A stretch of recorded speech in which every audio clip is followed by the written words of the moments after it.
बिस्मिल्लाहिर्रहमानिर्रहीम। अस्सलाम वालेकुम। आप इंटरनेशनल प्राइम टाइम न्यूज़ देख रहे हैं। मैं हूं कैसर खान। 12 मार्च 2026 के हवाले से इस प्राइम टाइम का आगाज़ करते हैं शुक्रिया के साथ इसराइल का, शुक्रिया के साथ अमेरिका का, जिसने मुसलमानों के ऊपर ये दिन देखना नसीब किया और ये ख़बरें पढ़ना नसीब की। वरना मैं आपके सामने कभी भी ये खबर पढ़ नहीं पाता। शायद अगर ये नौबत ना आती, अगर ईरान ये तकलीफ ना होता, तो मैं आपके सामने ये खबर पढ़ने के काबिल ना होता कि उर्दुगान कह रहा है कि our religion is Islam, no Sunni no Shia. Turkish president Erdogan ये TRT वर्ल्ड कवर कर रहा है और वो कह रहा है कि हम एज अ नेशन, हमारा एक ही मजहब रहेगा। हम तुर्किश नहीं है, कुर्दिश नहीं है, अरब नहीं है, शिया नहीं है, सुन्नी नहीं है, सिर्फ और सिर्फ ह्यूमन बीइंग है। इस्लाम मुसलमान है, इंसान है, एक ही इंसान है। खुदा का लाख लाख शुक्र है कि ये दिन हमें अमेरिका और इसराइल ने दिखाया। वरना जिंदगी भर मुझे लगता था कि हम कयामत तक सुन्नी रहेंगे, शिया रहेंगे, बरेलवी रहेंगे, देवबंदी रहेंगे और एक दूसरे को गलत मानते रहेंगे। लेकिन अमेरिका ने कहा कि गलत आप नहीं हो, गलत को पहचानो। अब यहाँ सूरत हाल ये है कि ईरान ने खलीज फारस में ऑयल टैंकर्स पर ड्रोन कश्तियों से हमले शुरू कर दिए हैं और सूरत हाल जो है खलीज फारस के अंदर खराब हो चुकी है। अब और भी बहुत सारे माज खुलने वाले हैं। बहुत खबरें मेरे पास हैं, जल्दी जल्दी तमाम ब्रेकिंग न्यूज़ अब हम रखने जा रहा हूं। और वो ये है कि आपको मैंने बताया था कि कोई 1500 से ज़्यादा कश्तियां जो हैं, जिसको मच्छर ब्रिगेड भी कहते हैं, वो अब लॉन्च हो चुकी हैं और वो अब तबाही और बर्बादी के मनाजिर जो है, अगर आपको स्क्रीन के ऊपर मैं दिखा सकूं तो ये देखिएगा। स्क्रीन के ऊपर जो आप मंजर देख रहे हैं, ये आवाज़ें सुन रहे हैं, ये शोर सुन रहे हैं। ऑयल टैंकर्स को उड़ाना बड़ा आसान होता है। आपने सिर्फ एक मिसाइल मारना होता है, उसके बाद आग लगने का काम, आग बढ़ने का काम, तबाही और बर्बादी का काम वो खुद करता रहता है। यहाँ पे सूरत हाल ये कि अमेरिका बोलता है कि मेरे शुरू के 6 दिनों के अंदर ही मैं 11.13 अरब डॉलर फूंक चुका था, क्योंकि उसके इंटरसेप्टर बहुत महंगे हैं। यानी कि जब एक मिसाइल आता है ना, उसके अंदर कुछ ना भी हो, अगर वो खोखा भी फेंकता है तो उस खोखे को मारने के लिए अमेरिका को बहुत सारे इंटरसेप्टर चलाने पड़ते हैं जो लाखों डॉलर के होते हैं। और उसके अंदर जो उसने अटैक्स किए हैं ईरान के अंदर, और तकरीबन 1400 अफराद शहीद कर चुका है, तो जाहिर सी बात है कि उसके अंदर बहुत भारी भरकम मिसाइल इस्तेमाल हो रहे हैं और असला इस्तेमाल हो रहा है। लेकिन उसके बाद जो मनाजिर मैं कवर कर रहा हूं इसराइल से, जो कि वो मुश्किल होता है। ईरान के मनाजिर तो वो खुद दिखा रहे हैं कि जी हमारे यहाँ तो बॉम्ब गिर रहे हैं, तमाम चीज़ें हो रही हैं, लेकिन इसराइल से खबर निकालना दैट इज़ वेरी डिफिकल्ट। तो यहाँ से निकल रही हैं खबरें और इसराइल में तबाही के होलनाक मनाजिर हमारे सामने आ रहे हैं। ये तबाही बर्बादी जो आप देख रहे हैं वो आप देख रहे हैं। एक खातून जो है वो ट्वीट के ऊपर मुझे नजर आया कि जो 500 किलो वजनी वॉर हेड के जो इसराइली मिसाइल थे, उनकी जो तबाही बर्बादी हुई है वो एक अलग लेवल की है। उसकी तबाही की कोई मैं आपको रिपोर्ट नहीं दे सकता, क्योंकि उन्होंने बंकर्स को भी तबाह कर दिया है। ये रिपोर्ट आ रही है मेरे पास कि उन्होंने बंकर्स को तबाह कर दिया है। ये बहुत बड़ी खबर है। तो उसके बाद फिर क्या ही वहां बचा होगा। आप रिपोर्ट देख रहे हैं कि रिपोर्ट में बताया गया है कि ये बंकर मिसाइल हमलों से शहरों को महफूज रखने के लिए बनाया गया था। ताहम 500 किलोग्राम वॉर हेड वाले मिसाइल के गिरने से ये मुकम्मल तौर पर तबाह हो गया है। जैसे सायरन बजते हैं, यहूदी भागता है, बड़े बड़े गेट होते हैं वहां पर, खुलते हैं और वो लोहे के जो तिजोरियां होती हैं खुलते हैं और फौरन अंदर चले जाते हैं। उसकी कोई मलकियत नहीं है, मलकियत गवर्नमेंट की होती है। आप वहां पर पनाह ले सकते हैं, लेकिन उसमें वो घुस गए, उसके ऊपर 500 किलो का बम गिरा और तमाम चीजें खत्म हो गई, बर्बाद हो गई। और ये मनाजिर जो है, जो आप स्क्रीन पे देख रहे हैं, आपके सामने आ रही हैं। ये जंग शुरू क्यों हुई? तो शुरू इसलिए हुई क्योंकि मोस्टली अमेरिकन का यह ख्याल है कि ये जंग एपिस्टाइन की जो स्कैंडल था उसको दबाने के लिए शुरू की गई। अब आप समझ अमेरिका की अगर आप कल्चर को जानते हैं तो अमेरिका के अंदर आपको पता है कि 18 साल से अगर आप बड़े हो चुके हैं तो फिर आपकी मर्जी होती है, जो जिंदगी गुजारे आपकी मर्जी होती है। लेकिन आप 17 साल की या 16 साल की लड़की को नहीं देख सकते। यहां पर सूरत हाल ये है कि ट्रंप की जो ताज़ा वीडियो आई है, जो आप लोगों ने शायद देखी होगी, जिसमें वो 15 साल की लड़की को जबरदस्ती, जो जिस तरीके से भी उसको कम्युनिकेट करता है वो करता है। और जब वो लड़की मना करती है, जिस तरीके से उसको ट्रंप ने मारा है, वहां पर बालों से पकड़ के, जिस तरीके से कमरे में उसने हर दीवार पे उसको खींच खींच के मारा है, एक जुर्म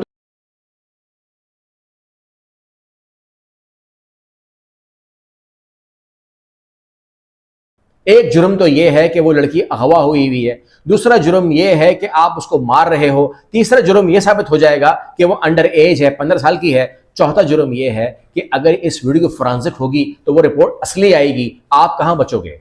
आपको स्ट्रेट अवे कुर्सी पे बिठाएंगे और करंट ना मारें आपको, करंट मारेंगे आपको, आप जानते हो। उसको दबाने के लिए कि एपिस्टीन की बात दब जाए, आपने एक जंग शुरू की है, लेकिन ये जंग आपके गले पड़ गई है, क्योंकि यहां पर सूरत हाल ये है कि हमने खबर देखी कि हमें खबर आती है कि अमेरिका ने कहा है कि फौरन जो सिविलियंस हैं वो पोर्ट के एरिया से हट जाएं। कमांड एंड कंट्रोल कहता है, और फारसी में कहता है, इंग्लिश में ट्रांसलेट किया, फारसी में कहता है कि आप फौरन पोर्ट्स खाली कर दें ईरान के, हम उनके पोर्ट्स तबाह करने जा रहे हैं। अच्छा जी, तबाह करने जा रहे हैं। उन्होंने कहा अच्छा पोर्ट तबाह कर रहे हो हमारे। ईरानी military spokesperson warn if Iranian port are hit we will strike back at regional ports. कहते हैं मेरी पोर्ट सिर्फ तबाह होगी फिर क्या, मैं तमाम रीजन की तमाम पोर्ट्स तबाह कर दूंगा, एक पोर्ट भी नहीं बचेगी, ना कोई चीज यहां पर आएगी फिर, ना कोई जाएगी फिर। जब ऐसा है तो फिर ऐसा ही सही, ठीक है। उसके बाद तकरीबन एक दिन गुजर चुका है, अब तक मैंने कोई एक्टिविटी देखी नहीं है, वरना मेरे हिसाब से ये 3 घंटे में ये अटैक हो जाना चाहिए था, लेकिन अब से मैं बात कर रहा हूं 24 घंटे गुजर चुके हैं। उसके बाद एक और वाकया होता यह है कि missile hit bank in Iran. एक बैंक को निशाना बनाया जाता है, बैंक चल रहा होता है। ईरान ने कहा अच्छा ऐसा है क्या, ओहो हो। Iran says it will target US Israel economic banking interest in region के तमाम बैंकों को मैं उड़ा दूंगा। और उसके बाद मनाजिर क्या थे, मनाजिर दिखाते आपको। ऑल एचएसबीसी अमेरिकन बैंक है, all HSBC banks close in Qatar until further notice. City bank बंद, एचएसबीसी बंद, जितने भी बैंक रिलेट करते थे अमेरिका को, क्योंकि इसराइल बैंक पे खेलता है, वो तमाम के तमाम अपने ब्रांचें बंद करके फरार हो गए। उन्होंने बोला कि ये तो उड़ेंगे, हम भी मरेंगे। लिहाजा इस टाइम रीजन के अंदर कोई भी बैंक काम नहीं कर रहा टिल फर्दर नोटिस।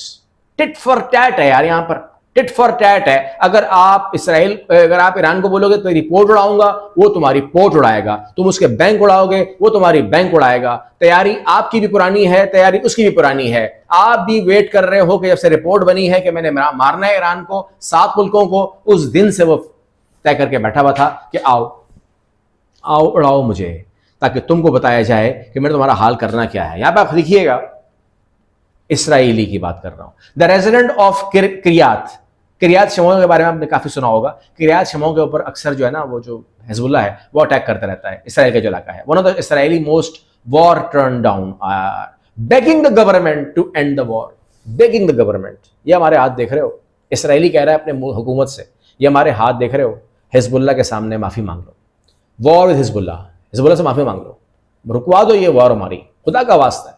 अगर हमारे को थोड़ा भी तरस आपको आता है, अगर आप चाहते हो कि हम जिंदगी जिए, तो वॉर बंद कर दो हिजबुल्ला के साथ। ये सूरत हाल है हिजबुल्ला के साथ। ईरान की तो बातें आपसे नहीं कर रहा, ये है हालात किरियात शमोआ की।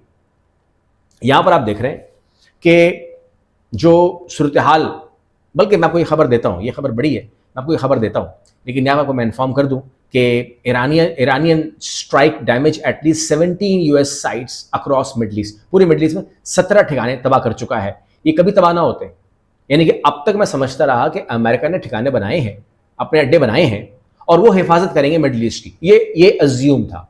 और उसके बाद ये अड्डे तबाह हो गए। अब पता लगा कि उन अड्डों से हटा दी गई, बैटरी हटा दी गई हैं, तो तबाह हो रही हैं। अब पता लगा कि उनकी तो जो बचत थी या उनका जो एग्जिस्टेंस था वो मरहून मिन्नत था ईरान के। ईरान ने जब तक चाहा वो अड्डे मारे, जब ईरान ने खत्म कर दी अड्डे वहां पर, तो सूरत हाल जो है वो इस हद तक हम समझ सकते हैं कि उसके हाथ में है। और इस बारे में कहना गलत नहीं होगा कि Trump and his adviser miscalculated Iran response to war. वो समझते थे कि हमने पावर है ना, हम सुपर पावर है भाई, इस दुनिया में हमें खुदा कहा जाता है, इंसान तो कहा जाता है। हमने किसी पे कंधे पे हाथ रख दिया तो वो बच गया, और जिसको हमने कह दिया कि we will hit you hard, तो वो बोलेगा जी नहीं, मुझे नहीं मारे आप, क्योंकि आपने कहा है you can hit you hard, तो यू कैन, मुझे बिलीव है कि आप मुझे तेज मार सकते हो, इसलिए मैं आपके सामने हाथ जोड़ता हूं।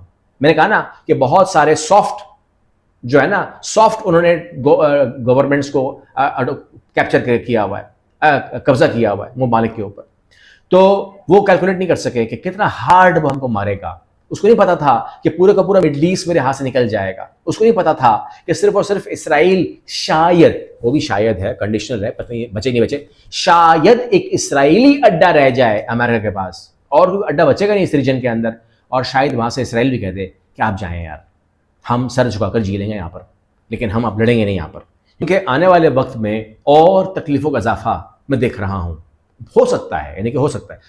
ईरान ने कहा है कि आप मसनूई तौर पर भी, मैं तुम्हें इस काबिल नहीं छोड़ूंगा, तुम मसनूई तौर पर भी ऑयल को बचा नहीं पाओगे, रेट को कंट्रोल नहीं कर पाओगे, मसनूई तौर पर भी, क्योंकि मैंने अभी स्ट्रेट ऑफ हॉर्मोज बंद की है, और वहां पर अगर आपने एक्सपेरिमेंट करना तो यू आर वेलकम। और वो कह भी रहा है, अमेरिका ने कहा, एक दो जजों को कहा भी कि गुजर जाओ, कोई मसला नहीं होता। अब वो गुजरने लगे तो माइंस फट गई। अब जब माइंस फट गई तो जो सूरत हाल हुई, और जो उससे निकल गए वहां पर मच्छर ब्रिगेड ने पकड़ लिया उसको, तो स्टेट ऑफ हॉर्मोज तो बंद है, सिंपल सी बात है। अब उससे कहा मैं एक और भी रास्ता बंद कर दूंगा, और वो रास्ता आपके सामने जो है यहाँ पे जो आ रहा है, बाब अल मंदीब के नाम से आता है। ये बाब अल मंदीब भी उतना ही नैरो है जितना स्टेट ऑफ हॉर्मोज है। अगर बाब अल मंदीब बंद हो जाता है तो मुझे बताइए, ये पेट्रोल फ्री बैरल अगर 200 का हो जाए तो क्या हैरत की बात होगी। लेकिन अगर मैं कह रहा हूं, इसकी जो तपिश है वो महसूस सब करेंगे, याद रखिएगा, पूरी दुनिया महसूस करेगी, और पूरी दुनिया कहेगी अमेरिका को कि आप इसका रास्ता निकालें। इसका रास्ता है कि कोई रास्ता है इसका? रास्ता तो हर सब देते हैं भाई। कभी ऐसा नहीं हो सकता कि सारे गेट बंद कर दें।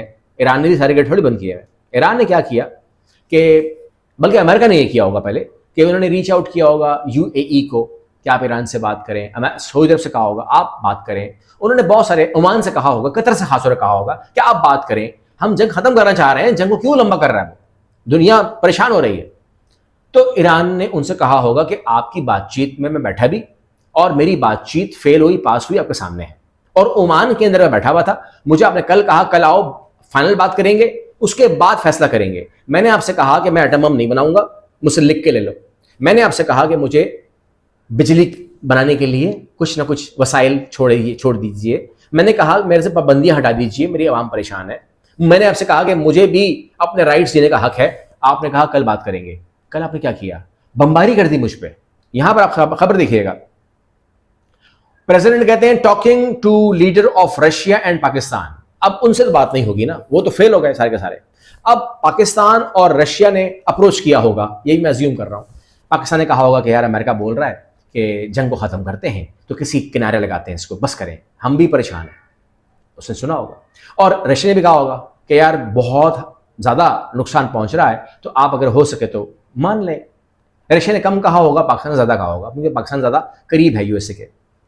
उसने कहा कि ठीक है जी, हम इसके ऊपर बात करने को तैयार हैं, the only way to end the war. और फिर वो अपना हल देता है, जो कहता है कि यहां पर कहता है कि ज़ायनिस्ट रिजीम और यूएस रिजीम जो है वो रिकॉग्नाइज करे, कबूल तो करे ईरानी लेजिटिमेट राइट्स, हमारे जो लेजिटिमेट राइट्स हैं, हमारे जो हकूक हैं, जो हम बीइंग अ ह्यूमन रखते हैं दुनिया में, वो कबूल कर ले, लिख के दे मुझे, गारंटर बने आप उसके। And payment of reparation. यहां पर सूरत हाल ये है कि जो नुकसान अब तक हो चुका है ना ईरान के अंदर, बिला वजह आपने अटैक किया ना हमारे पे, और बिला वजह आपने स्कूल उड़ा दिया, आपने मदरसे उड़ा दिए, आपने मदारिस, आपने हॉस्पिटल्स पर अटैक किया, आपने 1400 बंदे मेरे मार दिए, आपने तमाम चीजें की ना, सड़कें तबाह कर दी, इंफ्रास्ट्रक्चर पे अटैक कर रहे हैं ना आप लोग। ये तो कोई एटम बम तो नहीं है यहाँ पर लगा हुआ किसी स्कूल के अंदर, किसी हॉस्पिटल के अंदर। तो आपको उसकी जो भरपाई है ना वो करनी पड़ेगी। तावान मांगा है ईरान ने, तावान मांग लिया है, पे, यू हैव टू पे फॉर दैट, अगर जंग बंद करनी है तो। And firm international guarantee against future aggression. और मुझे एक इंटरनेशनल गारंटी चाहिए, कोई 15 बंदे बिठाएं, कोई 20 बंदे बिठाएं, और वो गारंटर बने कि आइंदा कभी भी ईरान पर अटैक नहीं होगा, आइंदा कभी भी मैं यहाँ पर अटैक नहीं करूंगा। मैंने 1000 साल से किसी पर अटैक नहीं किया, तो मैं तुम पर क्यों अटैक करूंगा? मैं तुम्हें लिख के देता हूं, तुम भी मर्द के बच्चे बनो, लिख के दो मुझे, ठीक है ना। पाकिस्तान से कहा जाओ पूछो, अमेरिका से मानता है, रशिया से कहा जाओ पूछो, मानता है। अगर उसकी नीयत साफ होगी तो मान जाएगा, अगर नीयत दोबारा हमले करने की होगी तो नहीं मानेगा। यहां तक तो बात ठीक है। अगर दोबारा हमले की नीयत होगी तो क्यों मानेगा भाई? क्यों इंटरनेशनल गारंटर्स को वो एंटर करेगा और ये बात मानेगा? आपका इस बारे में क्या ख्याल होगा, आपने जरूर मुझे बताना है। ईरानी हमलों में मशरिक वस्ता में अमरीकी तंसीबात को बड़े पैमाने पर नुकसान पहुंचा है, और वो जो तस्वीरें CNN, आपसे मैंने कहा था ना, ये था, ये हो गया, ये था, ये हो गया, वो सारी तस्वीरें जो है हमारे सामने आ रही हैं। इंतहाई खतरनाक तस्वीरें हैं जो मंजर कशी कर रही हैं अपने आप। 2 खबरें और देते हुए बंद करेंगे इसको, कि आवनाए हुर्मुज एक खतरनाक इलाके में तब्दील हो सकता है, वहां पर जंग होगी बड़ी। कहता है वहां पर हम अटैक करेंगे। अमेरिका ने बोला है कि आप हमें ब्लैकमेल मत करें, ये आप मत कहें कि जी हमें तावान देना पड़ेगा, ये करना पड़ेगा, वो करना पड़ेगा, हमने आज तक किसी की नहीं सुनी, हम खुदा हैं, आप एक आम इंसान हो, आप कैसे मैं कह सकते हो we are super power and you are just Iran, nothing else, आप हमें कैसे कह सकते हो? तो एक हमला करेंगे बहुत बड़ा हम। अब देखते हैं कि उसके ऊपर उसने तो वेलकम कहा है कि वेलकम है आपको, आप आ सकते हैं, आप अपना किस्मत आजमा सकते हैं आबार हुर्मुज पे, ठीक है? अगर आपकी हिम्मत हो और तबीयत आपकी परमिशन देती है तो आप आ जाएं, लड़ लेंगे हम उसके ऊपर, लेकिन हम इसे खोलने को बिल्कुल एग्री नहीं है। और अमेरिका का चाह रहा है कि ज़बानी खुल जाए, मतलब ज़बानी फायरिंग से खुल जाए। आखिरी बात आपसे मैं कह दूं कि जब मैं आपसे सिस्टम बात कर रहा हूं, जो मैं शदीद तकलीफ के साथ बात कर रहा हूं, और वो ये है कि ये बाबरकत महीना, रमज़ान का महीना, खूबसूरत महीना, जिसमें मस्जिदों के अंदर एक अलग लेवल का मामला होता है, एक अलग टच होता है। उस ज़माने में मस्जिद अक्सा को बंद कर दिया गया है मुकम्मल तौर पर, उसके तमाम दरवाज़ों को बंद कर दिया गया है। आज कोई भी नमाज मस्जिद अक्सा में हो नहीं पा रही। ये आपका तीसरा मुक़द्दस तरीन मुकाम है मुसलमानों का, ये आपका पहला किबला है, मैं उसकी बात कर रहा हूँ। उसके ऊपर जो 8 मुस्लिम ममालिक हैं, जिसमें पाकिस्तान, सऊदी अरेबिया मिलाकर के 8 मुस्लिम ममालिक हैं, उन्होंने एक मुश्तरका लेटर जारी किया है, मुश्तरका ख़त लिखा है तवस्सुत से तमाम ने मिला करके मुसलमान ममालिक की तरफ से कि आप फ़ौरन ये बंदिश ख़त्म करके तमाम दरवाज़ों को खोल दीजिए, वहाँ पर हर नमाज कायम होनी चाहिए, वरना ये आपके हक़ में बेहतर नहीं होगा। जो भी होगा, लेकिन यहाँ पर एक कॉल तो है, यहाँ पर एक आवाज़ तो है, और यही आवाज़ें जो हैं वो इस टाइम यहाँ तक मामले को ले आई हैं कि आपके सामने आज मुझे पहली बार, आप मुझे गलत करार दे दीजिएगा अगर मैं गलत बोल रहा हूँ, पहली बार मुझे इसराइल और अमेरिका परेशान नज़र आ रहे हैं। आपके ख्याल में अमेरिका और इसराइल परेशान है या ईरान परेशान है? आपके हिसाब से, मैंने अपना बताया आपको, मेरे हिसाब से वो परेशान है। जो आपके बिलीव्स हो ज़रूर शेयर कीजिएगा। अगली वीडियो मिलते हैं, अपना बहुत सारा ख्याल रखिएगा, चैनल को सब्सक्राइब कीजिएगा, मेरे साथ रहिएगा। अल्लाह हाफ़िज़।